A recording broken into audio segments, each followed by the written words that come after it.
Do you know how to produce a smartphone? How much does it cost? This is the largest smartphone factory in China. The factory will provide phone frames, perform meticulous polishing and processing. Next, the machine automatically cleans and colors rows of mobile phones, then assemble the inside of the phone.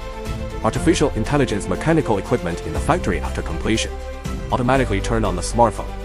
Testing of various functions. All operations. All conducted in sterile intelligent machine carriages. All operations are unified, intelligent, and automated. For the new feature folding screen, the intelligent machine, it will also undergo tens of thousands of folding tests. Ensure the various functions of every smartphone. Completely normal use. Then manually conduct a visual inspection. Then there are the smartphones that have passed the test. Perform nuclear loading processing. Attach a label.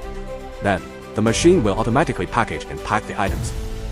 Transport it back to the hands of consumers. Next, let's take a look at this factory. Still, the metal frame needs to be finely polished first. Polish and then soak them in a special solution. Then put the metal frame into the machine again. Make it glossy. Then conduct a water droplet test. When water droplets can completely fall, it proves that the standard has been reached. Next, it will be put into the artificial intelligence assembly line. Perform internal assembly. Look at this foreign factory again. Parts of smartphones manual assembly will be carried out by workers in a sterile workshop. Other parts, or will it be automatically installed by an intelligent production line? Then conduct various indicator tests on it. Check whether its various functions are complete. Then wrap them with film for packaging. A mobile phone was produced. Finally, let's take a look at mobile phone detection again. The workers first assemble the assembled smartphone. Put it in the testing box. Conduct an 8-hour sledge test.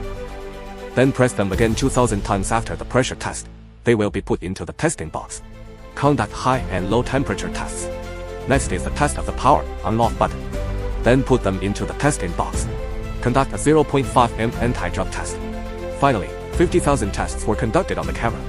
Only after passing hundreds or thousands of tests, smartphones can only be produced for all use.